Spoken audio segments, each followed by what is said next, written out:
أعوذ بالله من الشيطان الرجيم. بسم الله الرحمن الرحيم.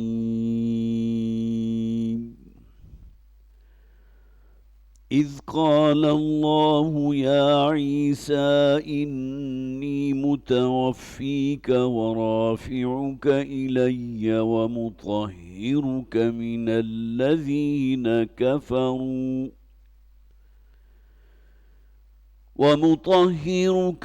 الذين كفروا وجاعل الذين اتبعوك فوق الذين كفروا إلى يوم القيامة ثم إلي مرجعكم فأحكم بينكم فيما كنتم فيه تختلفون. فأما الذين كفروا فأعذبهم عذابا شديدا في الدنيا والآخرة وما لهم من ناصرين. وأما الذين آمنوا وعملوا الصالحات فيوفيهم أجورهم والله لا يحب الظالمين.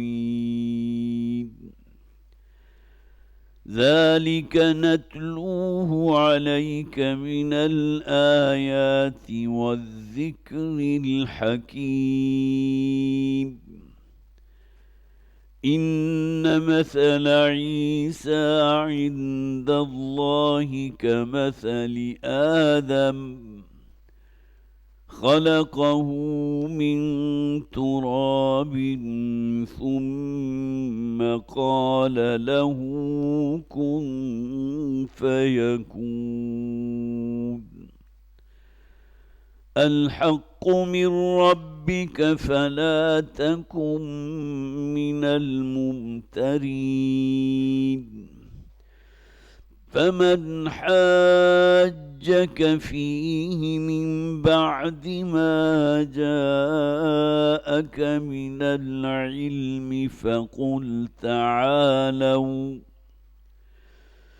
فقل تعالوا ندع أبناءنا وأبناءكم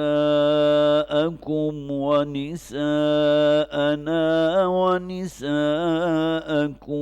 وأنفسنا وأنفسكم ثم نبتهل فنجعل لعنة الله على الكاذبين. إن هذا لهو القصص الحق وما من إله إلا الله وإن الله لهو العزيز الحكيم. فإن تولوا فإن الله عليم بالمفسدين.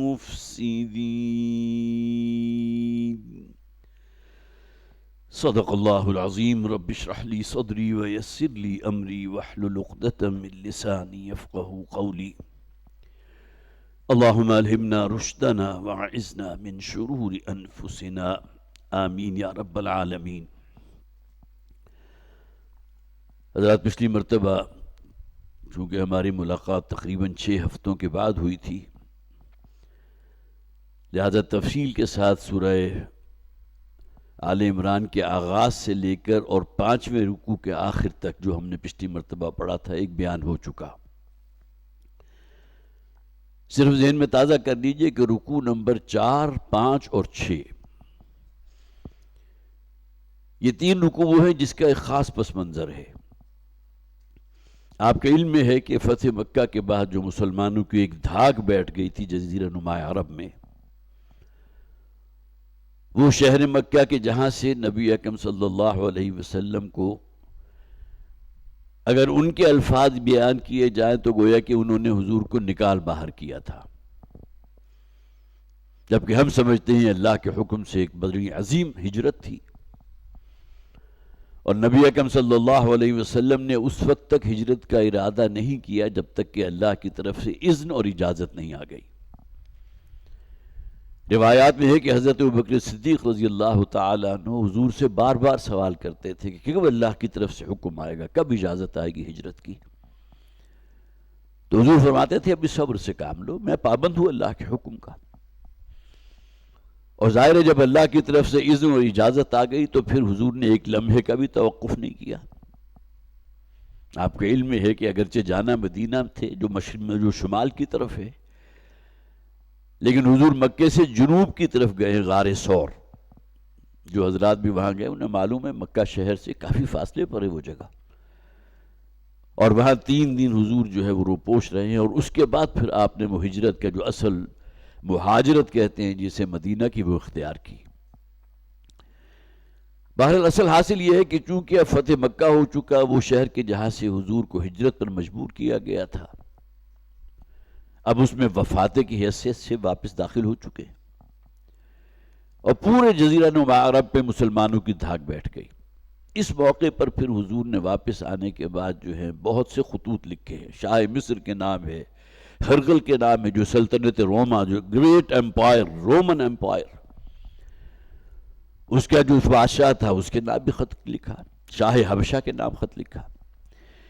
اسی طرح نجران کا جو والی تھا اس وقت، اس کے نام بھی حضور نے خط لکھا، اور ظاہر یہ بڑا مرعوب بھی تھا کہ اب گویا کہ محمد صلی اللہ علیہ وسلم اور مسلمانوں کو جو ایک حیثیت حاصل ہو چکی تھی جزیرہ نما عرب میں، تو وہ خوف زدہ بھی تھا کہ ہم نے اگر کہیں کوئی سرتابی کی ہے، ہماری طرف سے کوئی معاملہ جو ہے کوئی منفی کا ہو گیا تو حضور تو ہم پر بھی حملہ کریں گے، ختم ہو جائیں گے ہم بھی۔ لہٰذا وہاں سے پھر 60 عیسائیوں کا ایک وفد، جن میں ان کے بڑے لاٹ پادری بھی موجود تھے، مذہبی پیشوا جو ٹاپ کے تھے وہ بھی ساتھ تھے۔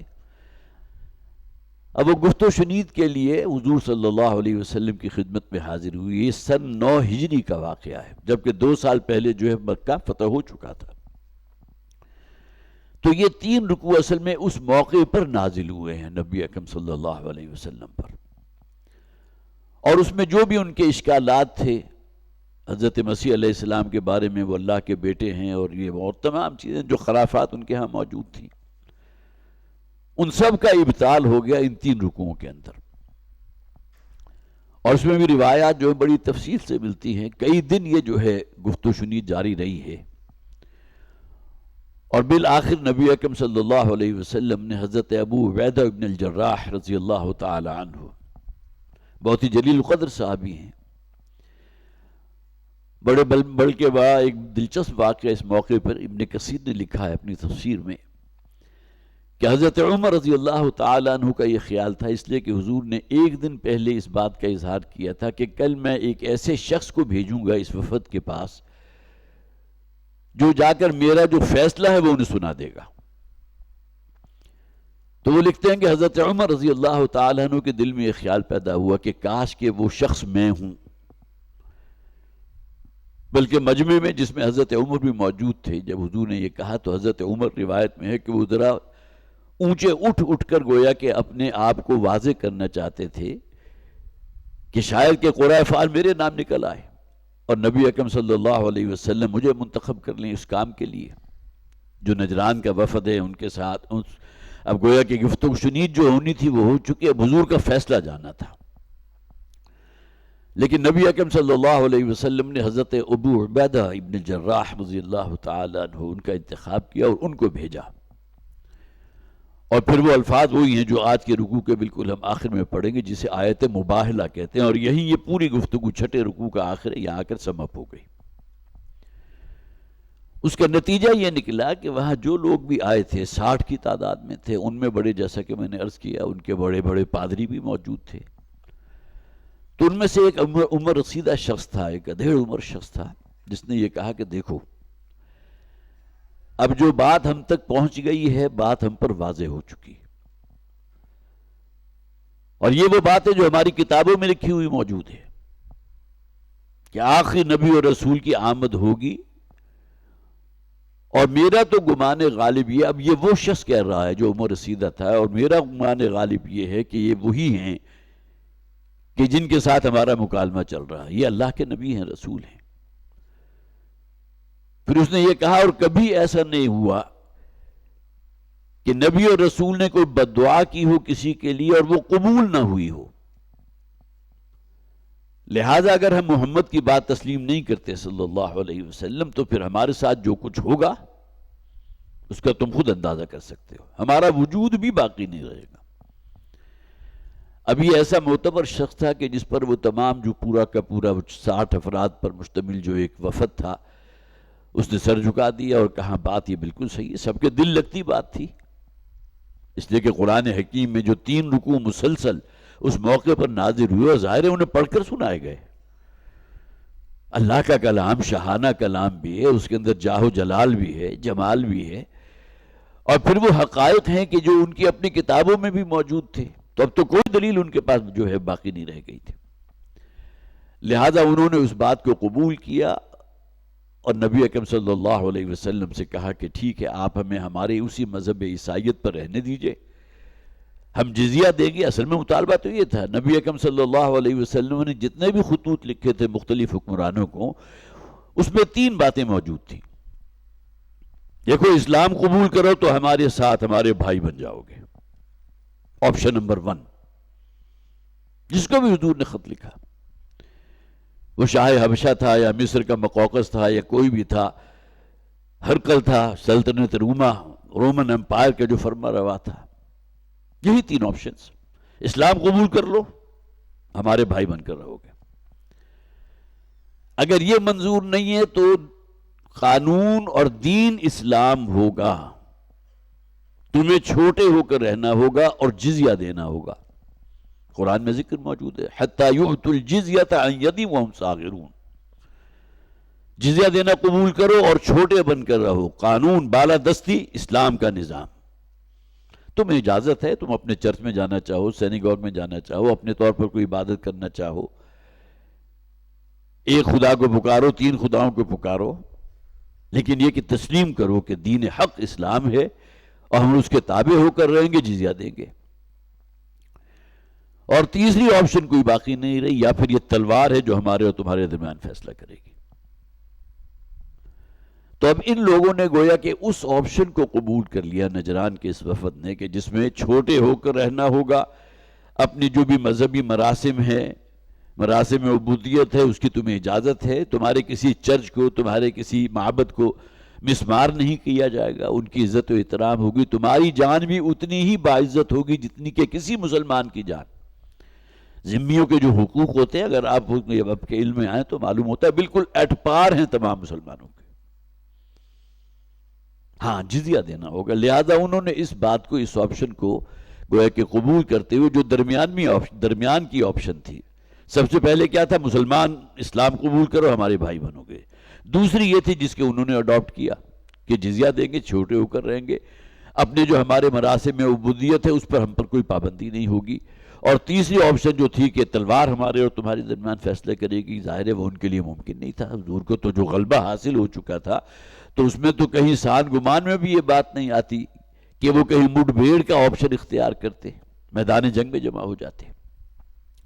اب یہ اصل میں خلاصہ ہے ان 3 رکوعوں کا، کہ جس کا میں نے ابھی آپ کے سامنے ذکر کیا ہے، اگرچہ اس میں حضرت مریم سلام علیہا کی ولادت جو ہے اس کا بھی ذکر ہے۔ حضرت مریم کی والدہ نے یہ نظر مانی تھی کہ میری جب اولاد ہوگی تو میں اس کو ابھی سے نظر مانتی ہوں کہ اسے ہیکل سلیمانی کی خدمت کے لیے پوری زندگی کے لیے وقف کر دوں گی۔ بیٹے کی بجائے بیٹی کی ولادت ہو گئی، حضرت مریم کی ولادت ہو گئی، لیکن بالکل ابتدائی عمر میں جو ذہانت اور جو معاملہ فہمی اور جو فطانت انہیں اللہ تعالیٰ نے دی تھی، اب لوگوں کے اندر جھگڑا شروع ہو گیا کہ ان کی کفالت کون کرے گا۔ ہر شخص خواہش مند تھا کہ ایسی بچی کہ جس کے گویا کہ جسے آپ کہتے ہیں ہونہار بروا کے چکنے چکنے بات، کہ جس کی کیفیت یہ ہو، جس کی ذہانت اور فہمی کا جو ہے یہ معاملہ ہو، تو اس کو ہر شخص اپنی کفالت میں لینے کو تیار تھا۔ بہرحال کنواں ڈالا گیا اور پھر حضرت زکریا جو خالو تھے حضرت مریم کے، انہوں نے کفالت لی۔ اسی موقع پر حضرت زکریا نے اپنے لیے اللہ سے اولاد کی اب دعا کی ہے، پروردگار مجھے بھی اولاد عطا فرما تاکہ خانوادہ نبوت کا سلسلہ میری نسل میں آگے جاری ہو سکے۔ اللہ تعالیٰ نے حضرت یحییٰ عطا فرمایا، ان کا ذکر بھی ان آیات میں آ گیا۔ اب یہ تمام چیزیں وہ ہیں کہ جن سے عیسائی واقف تھے، اور نبی اکرم صلی اللہ علیہ وسلم کے پاس کوئی اور ذریعہ علم نہیں تھا جس سے یہ باتیں آپ تک پہنچتی۔ لہذا قرآن میں یہ بات کہہ دی گئی، اے نبی صلی اللہ علیہ وسلم، آپ تو اس زمانے میں موجود نہیں تھے، جو حقائق اب آپ کی زبان سے ان لوگوں تک پہنچ رہے ہیں وہ اصل میں قرآن کی بنیاد پر ہے، وحی کی بنیاد پر ہے۔ تو بہرحال یہ پورا پس منظر تھا ان آیات کا۔ پھر حضرت مریم سلام علیہا کی حاملہ ہونے کا ذکر بغیر باپ کے، اللہ تعالیٰ کا ایک کلمے کا نتیجہ جس کے نتیجے میں حضرت مریم جو ہے حاملہ ہوئی ہے۔ پھر حضرت عیسیٰ علیہ السلام کی ولادت، اور ایک پورا رکوع جو ہے پھر حضرت عیسیٰ علیہ السلام کے حوالے سے ہم نے پڑھا۔ اب یہ چھٹا رکوع ہے، اس کا ہم مطالعہ شروع کرتے ہیں۔ اذ قال اللہ یا عیسیٰ انی متوفی کا، یاد کرو جب کہ اللہ تعالیٰ نے کہا عیسیٰ میں تمہیں، یہاں میں اب وہ ترجمہ کر رہا ہوں جو عام طور پر کیا جاتا ہے، میں تمہیں وفات دینے والا ہوں۔ یہ حقیقت ہے، عیسائی بھی مانتے ہیں کہ جو طبی عمر ہوتی ہے پورا کرنے کے بعد وفات کا معاملہ حضرت عیسیٰ علیہ السلام کا نہیں ہوا۔ عیسائی خود تسلیم کرتے ہیں اس بات کو کہ حضرت عیسیٰ علیہ السلام کی عمر جو ہے 32 یا 33 برس تھی جبکہ ان کا رفع آسمانی ہوا۔ اگرچہ ان کے عقیدے میں یہ بات شامل ہے کہ حضرت عیسیٰ علیہ السلام کو سولی چڑھایا گیا تھا، انہیں جسے کہتے ہیں جیسس کروسیفائیڈ، انہیں تو سولی چڑھایا گیا، لیکن اس کے بعد پھر وہ ایسٹر کا جو تہوار ہے ان کا عقیدہ یہ ہے کہ اس کے 3 دن کے بعد حضرت عیسیٰ علیہ السلام دوبارہ زندہ ہوئے ہیں اور پھر ان کا رفع آسمانی ہو گیا اور نزول ہوگا۔ جہاں تک معاملہ رفع آسمانی کا ہے وہ قرآن بھی اس کا قائل ہے، عیسائی بھی اس کے قائل ہیں۔ ہاں وہ اس کے قائل ہیں کہ انہیں سولی پر چڑھا دیا گیا تھا، اور یہیں سے انہوں نے انتہائی اپنا جسے آپ کہیے کہ جو سمجھ میں آنے والا عقیدہ نہیں ہے کہ گویا کہ اللہ تعالیٰ نے اپنے اکلوتے بیٹے کو سولی پر چڑھوا کر تمام وہ لوگ کہ جو ایمان رکھیں گے عیسیٰ پر کہ اللہ کا بیٹا ہے، ان تمام کے گناہوں کا کفارہ ادا کر دیا۔ اب یہ انتہائی جسے آپ کہیے کہ وہ عقیدہ ہے کہ جو کسی طرح انسان کی سمجھ میں نہیں آتا کہ گناہ کرنے والا کاسب گناہ جو ہے وہ کوئی اور ہو اور کفارہ جو ہے حضرت عیسیٰ علیہ السلام ادا کر گئے ہوں۔ ان کا تو یہ عقیدہ ہے۔ اور اس کے بعد پھر رفع آسمانی ہوا، اور برنباس کی انجیل جیسا کہ میں نے پچھلی مرتبہ بھی تفصیل سے آپ کے سامنے یہ بات رکھی تھی کہ اس نے آ کر اس حقیقت کو بالکل واشگاف کر دیا کہ وہ حواری جو حضرت عیسیٰ علیہ السلام کے دست و بازو جو لوگ ان کے ساتھ موجود تھے، ان کے ساتھی تھے، جس طرح انصار مدینہ تھے محمد رسول اللہ صلی اللہ علیہ وسلم مسلمانوں کے لیے، یہی معاملہ جو تھا اس برنباس کی انجیل کے مطابق جوڈا کا تھا جو حواری تھا حضرت عیسیٰ علیہ السلام کا، جس نے مخبری کی تھی اور یومی جرنیلوں کو پہنچا دیا تھا وہاں تک جہاں حضرت عیسیٰ علیہ السلام روپوش تھے۔ لیکن پھر اللہ تعالیٰ نے اس شخص کی کہ جس نے یہ مخبری کی تھی اس کے اپنے چہرے کو اس کی شکل بنا دی حضرت عیسیٰ علیہ السلام کی۔ اب یہ شخص سولی چڑھا ہے اور حضرت عیسیٰ علیہ السلام برنباس میں موجود ہے کہ چھت پھٹی ہے اور حضرت عیسیٰ علیہ السلام جو ہے ان کا رفع آسمانی ہو گیا، وہ اٹھا لیے گئے۔ تو اس قال اللہ یا عیسیٰ انی متوفی کا یاد کرو جب کہ کہا تھا اللہ نے عیسیٰ میں تمہیں وفات دینے والا ہوں۔ یہاں نوٹ کیجئے یہ الفاظ وہ ہیں کہ جس کے اوپر بڑے ڈیرے لگائے ہیں قادیانیوں نے بھی۔ وہ یہ سمجھتے ہیں حضرت عیسیٰ علیہ السلام جو ہے یہاں اپنی عمر پوری کر کے انہیں وفات بھی ہو گئی تھی، یہ تو اصل میں وہ ہے مسیل عیسیٰ ہیں جو یہ قادیانی جو ان کا پیغمبر ہے اس کی شکل میں واپس آئے ہیں، مرزا قادیانی کی شکل میں۔ لیکن یہ کہ وفا یوفی کے معنی اب اگر آپ اس کا انالیسس کریں گے متوفی کا، میں تمہیں قبض کرنے والا ہوں۔ وفا یوفی کے معنی عربی زبان میں آتے ہیں پورا پورا دے دینا، جیسا کہ سورہ آل عمران میں فرمایا کل نفس ذائقۃ الموت وانما توفون اجورکم یوم القیامہ۔ توفون مادہ وہی ہے وفا یوفی کہ تمہیں پورا پورا دے دیا جائے گا جو کچھ تم نے اس دنیا میں کمایا ہوگا۔ وفا یوفی کے معنی ہے پورا پورا دے دینا، توفا یا توفی کے معنی ہے پورا پورا وصول کر لینا، قبض کر لینا۔ تو یہ وفات کے جو الفاظ استعمال ہوتے ہیں یہ مجازن استعمال ہوتے ہیں، اس لیے کہ وفات کے وقت انسان کی روح اور اس کی جان قبض کر لی جاتی ہے، جسم یہی موجود رہتا ہے۔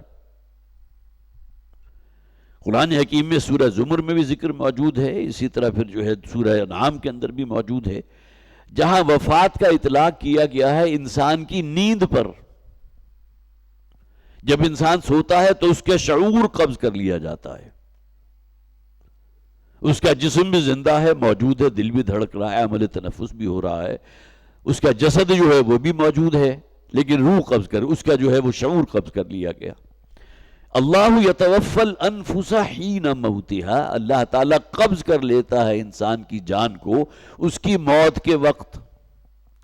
واللتی لم تمت فی منامها، یہ سورہ زمر آیت نمبر 42۔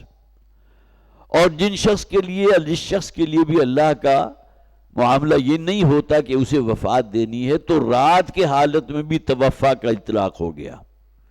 اللہ یتوفی الانفس حین موتها واللتی لم تمت فی منامها، تو اس کی نیند کی حالت میں بھی اللہ تعالیٰ اس سے قبض کر لیتا ہے۔ وفات کا اطلاق نیند پر بھی ہو گیا۔ اسی طرح سورہ انعام میں فرمایا گیا هو الذی یتوفاکم باللیل، وہی اللہ جو تمہیں روزانہ رات کو سوتے ہوئے جو ہے تمہیں وفات دے دیتا ہے۔ یہاں وفات کا لفظ آ گیا کس کے لیے؟ جبکہ صرف شعور قبض ہوا ہے، انسان کی جان بھی موجود ہے، اس کی روح بھی موجود ہے، جسم بھی موجود، صرف شعور قبض ہوا۔ تو توفا یا توفی کے اصل 100% جسے آپ کا یہ اطلاق ہوگا اس کیفیت میں جس میں انسان کو اس کے جسم، اس کی جان، اس کی روح، ان تینوں کے ساتھ اٹھا لیا جائے۔ اس شان کے ساتھ یہ جو الفاظ ہے انی متوفی کا، اے عیسیٰ میں تمہیں پوری طرح اٹھا لوں گا، تمہیں قبض کر لوں گا۔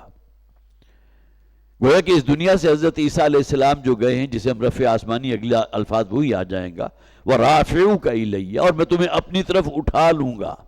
ایک رفع درجات ہوتا ہے، ایک کسی شے کا باقاعدہ اٹھا لیا جانا، ایک شے ایک جگہ سے اٹھا کر کسی دوسری جگہ بلندی پر رکھ دی گئی، یہ بھی رفع ہے۔ یہاں مراد رفع درجات نہیں ہے، اللہ تعالیٰ تو ہر نبی اور رسول کے رفع جو درجات ہے اس کو کتنا بلند کرتا ہے اس کا کوئی آپ حساب کتاب لگا ہی نہیں سکتے۔ یہاں رافع کا کہ الفاظ آئے ہیں گویا کہ جسم اور جان سمیت تمہیں اپنی طرف اٹھا لوں گا۔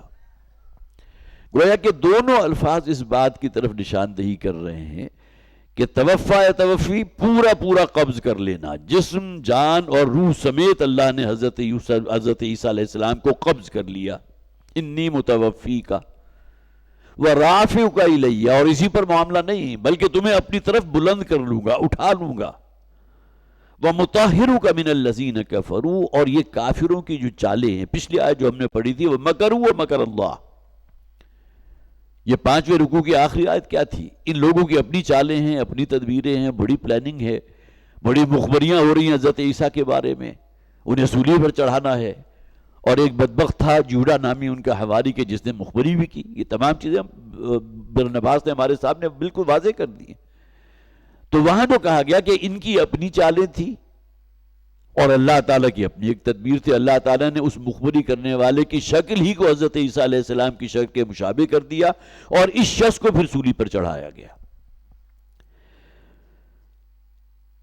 تو انی متوفیک ورافعک ومطہرک من الذین کفروا، اور ایسا میں تمہیں پاک کر دوں گا، بچا لوں گا ان لوگوں کی چالوں سے جنہوں نے کفر کیا۔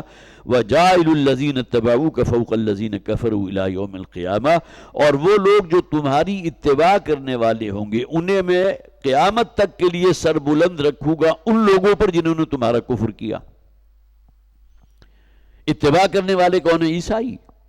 نبی اکرم صلی اللہ علیہ وسلم کی اس دنیا میں بعثت سے پہلے جو برے حالات جسے کہا گیا سورہ بقرہ کے اندر، وہ آیت ہم نے پڑھی تھی، ضربت علیہم الذلۃ والمسکنۃ وباؤوا بغضب من اللہ، یہ یہودی جو ہیں یہ سب سے بڑے مجرم ہیں سروئے ارضی پر اللہ کے، اور اللہ نے ان کے اوپر ذلت اور مسکنت تھوپ دی ہے، اللہ کا غضب لے کر لوٹے ہیں۔ مغضوب علیہم کون ہیں؟ وہ یہودی ہیں۔ تو وہ لوگ جنہوں نے اتباع کیا، اللہ تعالیٰ فرما رہے ہیں میں انہیں سربلند رکھوں گا، غلبہ دوں گا ان لوگوں پر کہ جنہوں نے کفر کیا تھا، انکار کیا تھا حضرت عیسیٰ علیہ السلام کا. اور یہ بدبخت کون تھے؟ یہ یہودی تھے، الی یوم القیامہ، قیامت تک کے لیے. تو یہ چار چیزیں یہاں بیان کی گئیں اس آیت میں، چار خوشخبریاں ہیں. حضرت عیسیٰ علیہ السلام سے مخاطب ہو کر کہا گیا انی متوفیکا، میں تمہیں قبض کر لوں گا، تمہارے جسم اور جان سمیت اپنی طرف اٹھا لوں گا. ورافعک الیہ، اور بلند کر لوں گا اپنے پاس. جنت میں تو جزا جو ہوگا سو ہوگا، لیکن یہ کہ ہمارا یہ عقیدہ بھی ہے کہ حضرت عیسیٰ علیہ السلام کا نزول بھی ہوگا، صحیح حدیث اس کے اوپر گواہ ہے. وَمُطَهِّرُكَ مِنَ الَّذِينَ كَفَرُوا، اور تیسری بات کیا کہ ان لوگوں کی جو چالیں ہیں، جو مکر و فریب ہے، ان سے میں تمہیں بالکل بچا لوں گا، محفوظ رکھوں گا. وَجَاعِلُ الَّذِينَ اتَّبَعُوكَ فَوْقَ الَّذِينَ كَفَرُوا إِلَىٰ يَوْمِ الْقِيَامَةِ، اور پھر چوتھی بات یہ کہ میں وہ لوگ کہ جنہوں نے اتباع کیا ہوگا حضرت عیسیٰ علیہ السلام کو، ان کو غالب کروں گا ان لوگوں پر جنہوں نے کفر کیا، انکار کیا حضرت عیسیٰ علیہ السلام. یہ چار باتیں یہاں بیان کر دی گئیں. ثُمَّ إِلَيَّ مَرْجِعُكُمْ، اور پھر سب کو میری ہی طرف لوٹنا ہے، کوئی جائے پناہ تو اور ہے نہیں. سورہ قیامت میں فرمایا گا این المفر، جب وہ قیامت کا دن ہوگا تو لوگ جو ہے سراسیمگی کے عالم میں ادھر ادھر بھاگ دوڑ رہے ہوں گے، کہیں کہیں جائے پناہ اگر ہو تو شاید اپنا کوئی بچاؤ کر لیں. کلا لا وزر، کہہ دیا جائے گا آج کوئی جائے پناہ نہیں ہے، بالآخر لوٹنا تو میری طرف ہے نا. ثم الی مرجعکم، تم سب کو میری طرف لوٹنا ہے. فَأَحْكُمُ بَيْنَكُمْ فِي مَا كُنْتُمْ فِيهِ تَخْتَلِفُونَ، اور جو تمہارے جھگڑے اور جو باہمی اختلافات تھے پھر میں فیصلہ کر دوں گا ان تمام چیزوں میں جس میں تم باہمی اختلاف کرتے رہے. تو یہ وہ آیت مبارکہ ہے، جیسا کہ میں نے عرض کیا کہ جہاں سے اصل میں وہ ڈیرہ لگایا قادیانیوں نے کہ حضرت عیسیٰ علیہ السلام کی تو اصل میں وفات ہو چکی تھی یہی. اور یہ الگ بات ہے کہ ایک مسیح عیسیٰ جو ہے بعد میں آئیں گے، اس لیے کہ بہرحال ان حدیث کو وہ بھی مانتے ہیں اور مسیح موعود کا نام دیتے ہیں، وہ مسیح کے جس کا وعدہ کیا گیا قبل قیامت سے پہلے ان کا یہاں ہوگا. حالانکہ ان کے بارے میں تو اور بھی بہت سی باتیں ہیں. جب ان کا نزول ہوگا تو پھر گویا کہ اس کے بعد اسلام غالب ہو کر رہے گا. یہ شخص جو تھا مرزا قادیانی، یہ تو جہنم واصل ہوا، کہاں سے اسلام غالب ہوا؟ اب یہ کہہ رہی ہے یہ مسیح موعود تھے، حالانکہ جسے آپ کہیے کوئی لاجک یا کوئی منطق یہاں کام نہیں کرتی. لیکن بہرحال جو لوگ بھی اسی قادیانیت کو اختیار کیے ہوئے ہیں، بہت اس کے لیے کوششیں بھی ہو رہی ہیں. شبان ختم نبوت کے نام سے بھی ایک بڑا ادارہ موجود ہے کہ جو بڑا کوشش کر رہا ہے کہ جس طرح یہ لوگوں کو میسمرائز کرتے ہیں اور اپنے دلائل کی روشنی میں جو ہے کوشش کرتے ہیں کہ انہیں اسی قادیانیت کی طرف کھینچے، تو ان کے خلاف جو ہے یہ شبان والے بہت محنت سے کام کر رہے ہیں. فَأَمَّا الَّذِينَ كَفَرُوا فَعَذِّبُهُمْ عَذَابًا شَدِيدًا، تو وہ لوگ جنہوں نے کفر کیا تھا. اب یہاں حضرت عیسیٰ علیہ السلام، جیسا کہ میں نے عرض کیا، نجران کا جو وفد آیا تھا، یہ 3 رکوع مسلسل آیت نمبر 33 سے لے کر آیت نمبر 63 تک 30 آیات ہیں، جس کا اصل موضوع یہی ہے کہ جو اشکالات ان کے تھے، جو ابہامات تھے ان کے، جو سوالات تھے، ان سب کا جواب دے دیا گیا. اور جیسے کہ میں نے عرض کیا، اور آخری آیت میں پھر مباہلے کا چیلنج بھی ہے. فَأَمَّا الَّذِينَ كَفَرُوا فَعَذِّبْهُمْ عَذَابًا شَدِيدًا، وہ لوگ جنہوں نے کفر کیا، حضرت عیسیٰ علیہ السلام کا انکار کیا، فَعَذِّبْهُمْ عَذَابًا شَدِيدًا، تو ان کو تو میں بہت سخت عذاب دوں گا، فی الدنیا والآخرہ، اس دنیا میں بھی اور آخرت میں بھی. اور واقعہ یہ ہے کہ یہودیوں کے اوپر پھر جسے آپ کہیے کہ جو معاملہ ہوا ہے حضرت عیسیٰ علیہ السلام کے رفع آسمانی کے تقریباً 40 برس بعد، سن 70، یہ ٹائٹس رومی تھا، رومی فرما روا، اس نے ہیکل سلیمانی کی اینٹ سے اینٹ بجا دی، بیت المقدس کو بالکل مسمار کر دیا، 6 لاکھ یہودیوں کو قتل کیا. یہ گویا کہ اللہ کے عذاب کا بہت بڑا کوڑا تھا. جو کہا گیا نا، جو بھی ابھی پچھلی آیت میں ہم نے پڑھا، جو لوگ بھی اے عیسیٰ تمہارا اتباع کریں گے، میں انہیں قیامت تک کے لیے سربلند رکھوں گا ان لوگوں پر جنہوں نے تمہارا انکار کیا. مراد یہود تھے. تو فوری بات یہ معاملہ ہو گیا یہود کے ساتھ. اور اس کے بعد آپ کے علم میں ہے کہ نبی اکرم صلی اللہ علیہ وسلم جب ہجرت فرما کر مدینہ تشریف لائے تو 3 قبیلے یہودیوں کے، بڑے بڑے قبیلے آباد تھے. بنو نصیر تھا، بنو قینقاع تھا، اسی طرح بنو قریظہ تھے. یہ 3 قبائل تھے، ایک کے بعد ایک. ان تینوں کو مدینہ سے باہر، اس سے بڑی ذلت اور رسوائی ہوگی؟ کتنے عرصے سے آ کر یہاں آباد ہوئے اور یہاں سے انتہائی ذلیل و خوار ہو کر یہاں سے نکلنا پڑا. بنو قینقاع کا اخراج ہوا، بنو نذیر کا اقرار ہوا، اور پھر بنو قریظہ کے ساتھ تو یہ معاملہ ہوا کہ ان کے تمام ایسے مردوں کو جو بالغ تھے اور جو لڑائی کر سکتے تھے سب کو قتل کر دیا گیا، اس لیے کہ جو بدعہدی کی تھی غزوہ احزاب کے موقع پر ان لوگوں میں، ان کی اپنی شریعت کے مطابق کہ غدار کی سزا موت ہے، تورات میں یہ موجود تھا، لہٰذا وہی سزا ان کے اوپر ایگزیکیوٹ کی گئی اور ان تمام لوگوں کو ہلاک کیا گیا۔ یہ بھی اللہ کا عذاب تھا جن کے اوپر برسا۔ اور یہ بات تو گویا کہ بہت زیادہ دور کی بات نہیں ہے کہ ہٹلر کے ہاتھوں 60 لاکھ یہودی قتل ہوئے تھے، 6 ملین۔ اگرچہ آج بھی ہم سوچیں تو بڑا ایک دفعہ جو ہے انسان شک و شبے میں مبتلا ہو جاتا ہے کہ 60 لاکھ میں شاید ایک صفر زائد ہو گیا، 6 لاکھ ہوں گے، لیکن وہ خود تسلیم کرتے ہیں کہ 60 لاکھ کی تعداد تھی۔ گویا کہ اس وقت یہودی جتنے بھی وہاں جرمنی اور اس کے گرد و نواح میں آباد تھے سب کے سب جو ہے وہ قتل کر دیے گئے، ہلاک کر دیے گئے۔ یہ ہے وہ اصل میں جسے آپ کہیے قرآن کہتا ہے تم پر اللہ کا غضب نازل ہوگا، ضربت علیہم الذلۃ والمسکنہ وباؤوا بغضب من اللہ۔ تو فَأَمَّا الَّذِينَ كَفَرُوا فَعَذِّبُوهُمْ عَذَابًا شَدِيدًا فِي الدُّنْيَا وَالْآخِرَةِ، تو وہ لوگ جنہوں نے کفر کیا حضرت عیسیٰ علیہ السلام کا اس دنیا اور آخرت دونوں میں شدید ترین عذاب میں مبتلا ہوں گے اور ہوئے، وَمَا لَهُم مِّن نَاصِرِينَ، ان کا کوئی مددگار نہیں ہوگا۔ وَأَمَّا الَّذِينَ آمَنُوا وَعَمِلُوا الصَّالِحَاتِ، اب وہ لوگ کہ جو ایمان لائے اور نیک اعمال کیے۔ اب یہاں پس منظر میں حضرت عیسیٰ علیہ السلام کی شخصیت کو رکھیں تو وہ صحیح العقیدہ لوگ جو حضرت عیسیٰ علیہ السلام کے حواری تھے، جو حضرت عیسیٰ کو اللہ کا بیٹا نہیں بلکہ اللہ کے نبی اور رسول مانتے تھے، تو وہ لوگ ہیں کہ جو ایمان لائے اور نیک اعمال بھی کیے۔ یہاں بھی دیکھیے صرف عقیدہ کام نہیں چلے گا، جیسا کہ آج عیسائی سمجھتے ہیں کہ جو حضرت عیسیٰ علیہ السلام کو اللہ کا بیٹا مان لے، اس کی گواہی دے دے تو اس کی زندگی کے تمام گناہوں کا کفارہ حضرت عیسیٰ سولی چڑھ کر ادا کر چکے، اب وہ بالکل نچنت ہو کر جو ہے اپنی زندگی بسر کرے، جو چاہے کرے۔ ہمارے دین کا تو یہ معاملہ نہیں ہے، عقیدہ اپنی جگہ ہے لیکن عمل صالح ہونا لازم ہے۔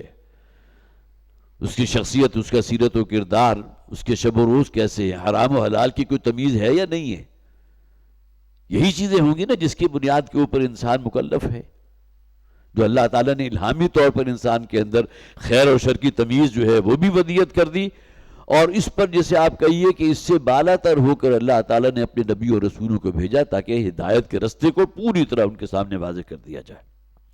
تو وَأَمَّا الَّذِينَ آمَنُوا وَعَمِلُوا الصَّالِحَاتِ، وہ لوگ کہ جو ایمان لائے اور نیک اعمال کیے، فَيُوَفِّيهِمْ أُجُورَهُمْ، دیکھیے وہی وفا یوفی جو ہم نے پہلے پڑھا تھا، پورا دے دینا، فَيُوَفِّيهِمْ أُجُورَهُمْ، اللہ تعالیٰ پورا اجر ان کا انہیں دے دے گا، واللہ لا يحب الظالمین، اور اللہ تعالیٰ ظالموں کو ہرگز پسند نہیں کرتا۔ وفا یوفی پورا دے دینا، توفا یا توفی پورا وصول کر لینا، اور گویا کہ توفا یا توفی کی روح سے جو وفات بنتا ہے، انی متوفی کا، اس کا گویا کہ جسے آپ کہیے کہ حق ادا ہوگا اس وقت جب کہ ہم یہ تسلیم کریں کہ حضرت عیسیٰ علیہ السلام کو ان کے جسم، ان کی جان اور ان کی روح سمیت اللہ تعالیٰ نے قبض کر لیا تھا، اٹھا لیا تھا۔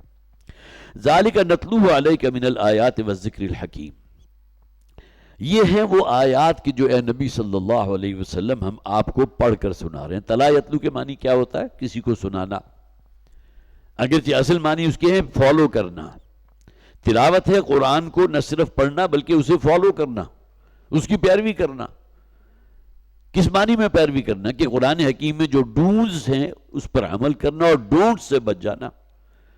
اب ہماری نواہی ہے نا، شریعت کا حصہ ہیں، تو تلا یتلو اصل میں پیروی کرنے کا ہوتا ہے، لیکن اس سے بہرحال عام طور پر مراد لیجیے تلاوت کرنا، کسی کو پڑھ کر سنانا۔ یتلو علیہم آیاتہ ویزکیہم ویعلمہم الکتاب والحکمہ، قرآن حکیم میں 4 مقامات پر یہ 4 اصطلاحات جو استعمال ہوئے، اللہ کی کتاب کی تلاوت ہے، کتاب کی تعلیم ہے، حکمت کی تعلیم ہے، تزکیہ ہے، یہ 4 اوصاف ہیں، اور چاروں کا سینٹرل ایکسس جو ہے وہ قرآن ہے۔ وَالَّذِي بَعَثَ فِي الْأُمِّيِّينَ رَسُولًا مِّنْهُمْ يَتْلُو عَلَيْهِمْ آيَاتِهِ وَيُزَكِّيهِمْ وَيُعَلِّمُهُمُ الْكِتَابَ وَالْحِكْمَةَ،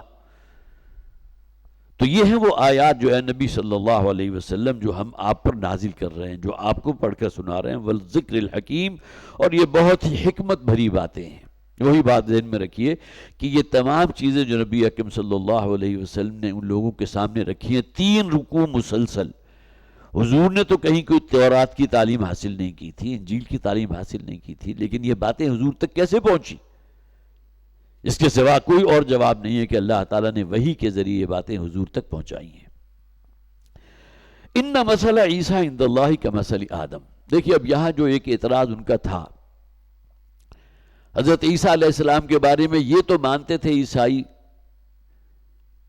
کہ یہ بغیر باپ کے پیدا ہوئے، اگرچہ ان کے ہاں شاید سنا ہے کہ ایک فرقہ ایسا بھی تھا کہ وہ سمجھتا تھا کہ یوسف نجار نامی ایک شخص تھا کہ جس کے ساتھ حضرت مریم سلام علیہا کی جو ہے وہ کوئی نسبت طے ہو گئی تھی، اور اس کے بعد انہوں نے چھپ کر پوشیدہ طور پر جو ہے وہ نکاح کیا ہے، اور جس طرح ایک عام مرد اور عورت ہوتے ہیں کہ ان کے ملاپ کے نتیجے میں اولاد پیدا ہوتی ہے، تو حضرت عیسیٰ ایک فرقہ ہے لیکن وہ بہت کم ہے۔ سب مانتے یہی ہیں کہ اللہ تعالیٰ نے حضرت عیسیٰ علیہ السلام کو جو پیدا کیا تو بغیر باپ کے پیدا کیا، لیکن یہاں سے جو وہ ابنیت مسیح کا جو عقیدہ ہے، گویا کہ حضرت عیسیٰ ابن اللہ ہیں، اس بات کو مسلمان بھی تسلیم کر رہے ہیں کہ حضرت عیسیٰ علیہ السلام کا باپ نہیں، عیسائی بھی مان رہے ہیں، لیکن انہوں نے اس بات کو جوڑ دیا کہ گویا کہ یہاں حضرت عیسیٰ گویا کہ اللہ کے بیٹے ہیں۔ ممکن ہے اسے کو ڈائلیوٹ کریں تو وہ کہیں گے اللہ کے بیٹے کی مانند ہیں، لیکن یہ بات تو یہودی سب کہتے تھے اپنے بارے میں، نحن ابناء اللہ واحباؤہ، ہم اللہ کے بیٹوں کی طرح ہیں، اللہ کو اتنے محبوب ہے جس طرح کسی باپ کو اپنا بیٹا محبوب ہوتا ہے۔ لیکن یہاں جو ابنیت مسیح کا ان کا عقیدہ تھا کہ یہ اللہ کے ابن ہیں، اللہ کے بیٹے ہیں، اس کی نفی ہو گئی۔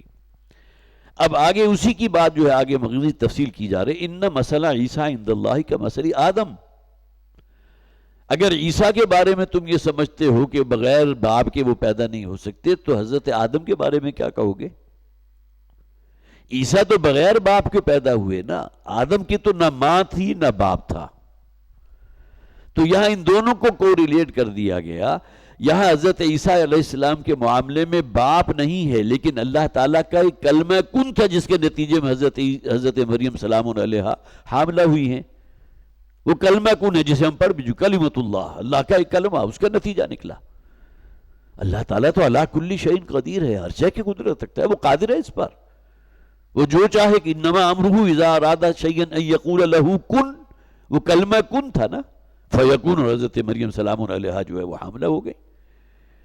تو حضرت آدم کے بارے میں کیا خیال ہے؟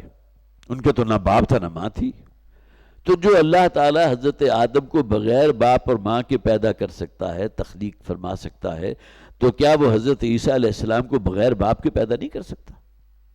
ان مسئلہ عیسیٰ عند اللہ کا مسئلہ آدم، حضرت عیسیٰ علیہ السلام کی مثال اللہ کے نزدیک ایسی ہی ہے جیسے حضرت آدم علیہ السلام کی مثال۔ ہاں یہاں ایک کڑی ٹوٹ گئی، حضرت عیسیٰ کے باپ نہیں تھے، اس کے باوجود وہ پیدا ہوئے۔ حضرت آدم کے تو نہ باپ تھا اور نہ ماں تھی۔ خلقہ من تراب، حضرت آدم کو اللہ تعالیٰ نے مٹی سے پیدا کیا، ثم قال له کن فیکون، اور وہی کلمہ کن وہی یہاں بھی موجود ہے کہ مٹی کا ایک مجسمہ اللہ نے بنایا۔ اب کوئی شخص اگر یہ سمجھتا ہے کہ گارا گوندا ہے، گارے کو پھر باقاعدہ اتنا سخت کیا کہ وہ گویا کہ کوئی حیت اختیار کر سکے اور اس کے بعد ایک پتلا بنا دیا، قرآن حکیم کو سمجھ پڑھتے ہوئے اگر کوئی شخص یہ سمجھتا ہے تو اس میں بھی کوئی حرج نہیں ہے، جب تک وہ اس بات کا قائل ہے کہ اللہ تعالیٰ کے کلمہ کن کا نتیجہ تھا جس نے اس مٹی کے پتلے میں جان ڈال دی، اور اس کے بعد پھر معاملہ ہوا ہے۔ مسجود ملائک تب بنے ہیں جبکہ حضرت آدم کے جسم میں، اس جسد خاکی میں اللہ تعالیٰ نے اپنی روح میں سے پھونکا ہے۔ وَإِذَا سَوَّيْتُهُ وَنَفَخْتُ فِيهِ مِن رُوحِي فَقَعُوا لَهُ سَاجِدِينَ۔ تو ان مسئلہ عیسیٰ عند اللہ کا مسئلہ آدم، عیسیٰ کی مثال اللہ کے نزدیک ایسی ہے جیسے کہ آدم کی مثال۔ خلقہ من تراب، آدم کو بنایا تھا اللہ تعالیٰ نے مٹی سے، ثم قال له کن فیکون، اور پھر کہا اسے کن ہو جا فیکون، اور وہ جیتا جات کا جو ہے آدم بن گیا۔ الحق من ربک فلا تکن من الممترین۔ اب یہ جو باتیں ان 3 رکوعوں میں 30 آیات جو بیان کی گئی ہیں، یہ اصل میں حق ہے، حقیقت ہے، سب سے بڑی سچائی۔ ان نجران کے عیسائیوں کا وفد آیا تھا اپنے کچھ فاسد قسم کے عقیدے لے کر، ان تمام کا ابطال ہو گیا ان آیات کے اندر۔ حضرت مریم کا ذکر آ گیا، حضرت عیسیٰ علیہ السلام کے بغیر باپ کی پیدائش کا ذکر آ گیا، حضرت زکریا کا ذکر ہم نے پڑھ لیا، ان کی عمر 100 برس سے تجاوز ہو چکی تھی، ان کی اہلیہ ساری عمر بانج رہی تھی، انہیں اللہ تعالیٰ نے حضرت یحییٰ عطا فرما دیا تھا، جہاں جس کا کوئی، جسے آپ کہیے کہ امکان موجود نہیں تھا، ایسے بڑے بڑے معجزات، اور ان تمام چیزوں سے عیسائی واقف تھے۔ حضور کے علم میں یہ باتیں کہاں سے آ گئیں؟ یہ وحی کے ذریعے آئی ہیں۔ تو الحق من ربک، یہ باتیں جو ہیں جو بیان کی گئی، یہ حق ہے آپ کے رب کی طرف سے۔ فلا تکن من الممترین، تو دیکھو پھر اب شک کرنے والوں میں سے نہ بنو۔ یہاں اصل میں روح سخن ہے ان لوگوں کی طرف جو وہ 60 افراد کا وفد آیا تھا نجران سے، کہ اب یہ تمام باتیں قرآن کے ذریعے بھی تمہارے علم میں آ گئی، پہلے سے تمہارے علم میں بھی موجود تھی، تمہاری کتابوں میں لکھا ہوا موجود ہے۔ وہ ان کا جو لاٹ پادری تھا ابو حارث القمہ، اس نے تو کہہ دیا تھا آخر میں آ کر کہ اب یہ جو آپشن ہمیں دی گئی ہے کہ جزیہ دے کر رہیں، چھوٹے ہو کر رہیں، جو سسٹم آف لائف ہے، کوڈ آف لائف جو ہے وہ اسلام کا رہے گا، تو ہمیں اسی آپشن کو قبول کرنا چاہیے، اس لیے کہ کبھی ایسا نہیں ہوا کہ کوئی سچا نبی اور رسول ہو اور اس نے کوئی بد دعا نہ دی ہو اور وہ دعا قبول نہ کی ہوئی ہو۔ لہٰذا اس کے نتیجے میں تمام لوگ واپس چلے گئے، جزیہ دینا انہوں نے قبول کر لیا۔ تو الحق من ربک فلا تکن من الممترین، اب یہ ہے کہ کسی قسم کا شک اپنے اندر پیدا نہ کرو۔ فمن حاجک فیہ من بعد ما جاءک من العلم، تو اے نبی صلی اللہ علیہ وسلم، ابھی وہی جو ہے، اب اسی نجران کا وفد جو ہے وہی پس منظر میں ہے، جو کوئی آپ سے جھگڑ رہا ہے اس کے بعد کہ العلم اس تک پہنچ چکا۔ سب سے بڑا علم تو قرآن کے ذریعے پہنچا نا۔ ان 60 میں سے کتنے لوگ ہوں گے کہ جن کے دل نے اس بات کی تصدیق کی ہوگی کہ جو کلام ہمیں سنایا جا رہا ہے اس کے اندر ایک، جیسے آپ کہیے، جلال بھی ہے، جمال بھی ہے، یہ کسی انسان کا کلام نہیں ہے، کیونکہ وہی ہے اللہ کی طرف سے دی گئی، اور ایک نبی کا ذکر ہماری کتابوں میں موجود تھا جو آئے گا یہی کھجور والی سرزمین میں۔ معلوم ہوتا ہے یہ وہی وہ نبی ہیں کہ جو یہ کلام سنا رہے ہیں۔ یہ بات ان پر واضح ہو چکی۔ اس بات کے باوجود اگر کوئی شخص آپ کے ساتھ جھگڑ رہا ہے، آپ کے ساتھ جو ہے وہ اور مزید جو ہے جسے آپ کہیے کہ جھگڑالو پن جو اختیار کر رہا ہے، فمن حاجک فیہ من بعد ما جاءک من العلم فقل، تو اے نبی ان سے کہہ دیجئے یہ وہ آپشن ہے جو حضرت ابو عبیدہ ابن جراح رضی اللہ تعالیٰ عنہ کے ذریعے حضور نے اس وفد تک پہنچائی تھی کہ اگر اب بھی بات تمہاری سمجھ میں نہیں آئی اور تم تسلیم کرنے کو تیار نہیں ہو، تو پھر اب ایک آپشن ہے کہ مباہلہ کرتے ہیں۔ میں آتا ہوں، حضور نے فرمایا انہیں بتا دو جا کر، جیسا کہ میں نے ابتدا میں عرض کیا تھا، حضرت عمر رضی اللہ تعالیٰ عنہ کے دل میں ایک خیال پیدا ہوا تھا کہ کاش کہ حضور مجھے منتخب کر لیں اس کام کے لیے جو حضور نے حضرت ابو عبیدہ بن جراح رضی اللہ تعالیٰ عنہ کو سپرد کیا، کہ جا کر اس وفد سے کہہ دو کہ اب اگر یہ کچھ بھی تم بات جو ہے تسلیم کرنے کو تیار نہیں تو پھر ہم مباہلہ کرتے ہیں۔ میں آتا ہوں اپنی آل اولاد کے ساتھ، اپنے بیوی بچوں کے ساتھ، تم بھی یہاں موجود ہو۔ ظاہر ہے کہ وہ تو وفد تھا، وہ تمام لوگ وہاں میدان میں موجود ہوں اور سب اللہ کے حضور گڑ گڑا کر دعا کریں کہ اے پروردگار ہم میں سے جو جھوٹا ہے اس پر تیری لعنت ہو۔ اسے مباہلہ کہتے ہیں۔ با، ہا اور لام، یہ مادہ عربی زبان میں آتا ہے گڑ گڑا کر، بہت ہی عاجزی اور تواضع اور زاری کے ساتھ اللہ سے دعا کرنا، سجدہ ریز ہونا اللہ کے سامنے۔ تو مباہلہ باب مفعلہ میں ہے، گویا کہ اب یہاں دو گروہ موجود ہیں جو مباہلے کے لیے تیار ہیں۔ اب اس جس چیلنج ہے اس کو انہوں نے قبول نہیں کیا، اور حضرت ابو عبیدہ بن جراح رضی اللہ تعالیٰ عنہ کو یہ کہہ کر کہہ دیا کہ ہم تسلیم کرتے ہیں، ہم چھوٹے ہو کر رہیں گے، جزیہ دیں گے۔ گویا کہ اب ہم وہ جسارت نہیں کر سکے وہ لوگ کہ مباہلے کے لیے سامنے آتے۔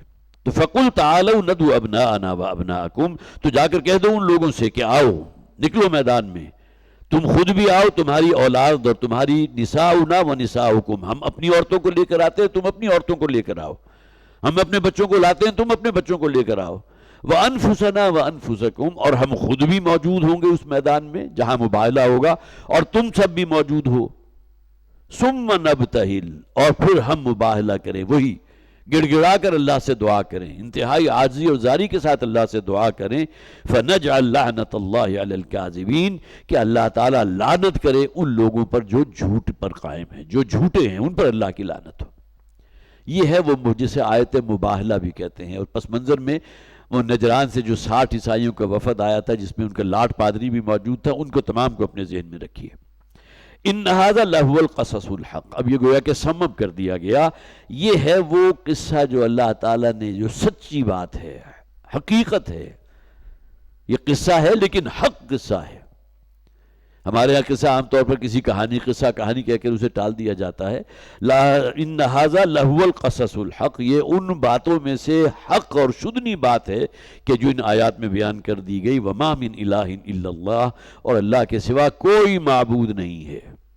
یہ عیسائی جو موجود تھے اس وقت، وہ تو حضرت عیسیٰ علیہ السلام کو بھی اللہ کا بیٹا مانتے تھے نا. گویا کہ عبودیت میں حضرت عیسیٰ بھی موجود ہے، روح القدس بھی موجود ہے، اور اسی طرح اللہ کو بھی اپنا رب مانتے تھے.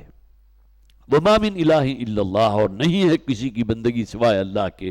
وَإِنَّ اللَّهَ لَهُوَ الْعَزِيزُ الْحَكِيمُ، اور یقینا اللہ تعالیٰ جو ہے العزیز ہے، الحکیم ہے. فَإِن تَوَلَّوْا، اور پھر اگر یہ اس بات کو قبول نہ کریں، فَإِنَّ اللَّهَ عَلِيمٌ بِالْمُفْسِدِينَ، تو اللہ تعالیٰ کو تو معلوم ہے کہ یہ حد درجے کے فسادی لوگ ہیں. لیکن جیسا کہ میں نے عرض کیا، اس کا پورے معاملے کا اینڈ یہ ہوا تھا کہ انہوں نے اس بات کو تسلیم کر لیا تھا کہ جو باتیں بیان کی گئی ہیں ہم اسے چیلنج نہیں کرتے. اور چیلنج ہی کا مظہر ہوتا نا کہ اگر وہ مباحثے کے لیے سامنے آ جاتے تو گویا کہ انہیں اپنے کہے کے اوپر اس درجے یقین تھا کہ ہم حق پر ہیں، لیکن دل میں چور تو موجود تھا. لہذا مباحثے کے چیلنج کو انہوں نے قبول نہیں کیا، اور وہیں سے وہ پورا کا پورا وفد جو ہے وہ واپس چلا گیا. یہ چھٹا رکوع ہے جس پر آ کر گویا کہ 63 آیات مکمل ہوئیں. آیت نمبر 33 سے لے کر آیت نمبر 63 تک یہ 30 مسلسل آیات ہم نے پڑھی ہیں، جس کے پس منظر میں نجران کا وہ جو بہت جسے آپ کہیے کہ اس زمانے میں وہ چونکہ نجران عیسائی آبادی تھی اور 90% لوگ جو وہاں رہتے تھے ان میں ممکن ہے چند بت پرست بھی ہوں، لیکن 90% آبادی جو ہے اس علاقے کی عیسائیوں پر مشتمل تھی. اور ان کی یہ ایلیٹ کی کلاس تھی کہ جو اس موقع پر آئی تھی حضور کے ساتھ گفت و شنید کرنے کے لیے، اور ایک وفد کی صورت میں آئی تھی. اللہ تعالی ہمیں قرآن حکیم کو سمجھنے کی، اس پر عمل کرنے کی توفیق عطا فرمائے. بارک اللہ لی ولکم فی القرآن العظیم ونفعنی وإیاکم بالآیات والذکر الحکیم.